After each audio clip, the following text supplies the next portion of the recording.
perquè les obres porten una sèrie de passos que són molts, són passos administratius i que s'han de fer un darrere un altre i per eficàcia no hauríem d'estar convocant un pleno cada pas que es dona. Aleshores sempre se dona després al pleno se dona compte de totes les resolucions de l'alcaldia, s'explica i no obstant això sempre hi ha límits que són en quant a percentatges sobre el pressupost que sí són de competència del ple, però en aquestes coses, convenis, contratacions d'obres, és el que més. Sessions i accions judicials i defensa normalment no hi ha, però sempre poden haver, entonces se delega a l'alcalde en això. D'acord? Doncs provem. Moltes gràcies. I en l'últim punt règim de devolució per assistència dels membres de la corporació. Ahí sí que volia comentar que tant l'alcalde com els regidors que ningú tingui dedicació, ni exclusiva ni parcial, ningú cobra ninguna mensualitat, ninguna paga mensual, que a part del treball que fem d'alcaldes o de regidors, el treball normal i habitual d'altres llocs, tenim que turnos de 24 hores, 365 dies a l'any, tenim que realitzar funcions de policia local, de cap de quadrilla, de delegada de prevenció de riscos laborals, de cap de recursos humans, de periodista, d'encarregat d'instal·lacions esportives, de la piscina, de tot, de la Casa de la Cultura, també realitzar treballs d'operaris, com capturar els gats per a l'esterilització, comprar aliments i productes, posar banderes de festes, posar i arreplegar taules i cadires,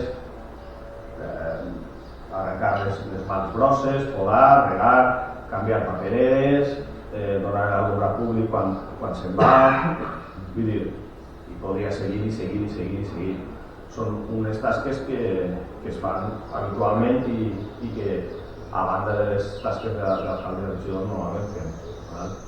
També dic la tercera cosa que hem dit que hem realitzat una tasca econòmica extraordinària que hem passat de 300.000 euros de deute a 500.000. Això és un ahorro neto de 800.000 euros en 8 anys. Sí, d'ahorro de neto des del deute al líquid que hi ha mateixa. Per tant, són 800.000 euros en 8 anys, 100.000 euros per any. Evidentment, tots els anys ha sigut constant, però vull dir que al final la gestió és molt bona. En aquests 8 anys no s'ha pujat ninguna assistència al ple. En esta proposta que portem, que són 80 euros de ple i de 30 euros la Comissió Especial de Comptes, i realitzant 4 o 5 plens a l'any, estaria interpretant que cada consellal, o l'alcalde mateix, perquè tots cobrarien per assistència és el mateix, serien uns 400 euros a l'any, que això és a menys de 40 euros al mes. I hauríem de preguntar si hi ha algú que està dispost a ser alcalde o regidor per ells 40 euros o menys. Evidentment nosaltres tampoc. Nosaltres no estem dispostos a ser alcalde ni regidors per 40 euros. Ho fem perquè ens agrada, perquè ens agrada el servei públic i perquè vulguem i podem fer-ho. Almenys en aquestes assistències no ens costarà res de la butxaca, com viatges a Xàtiva i coses que fem que almenys per lo menos no es costa diners de la butxaca. Aleshores propose al ple l'adopció d'aquest acord i si hi ha alguna cosa que comentar. Sí, ja estic d'acord. Aprovem per unanimitat, moltes gràcies.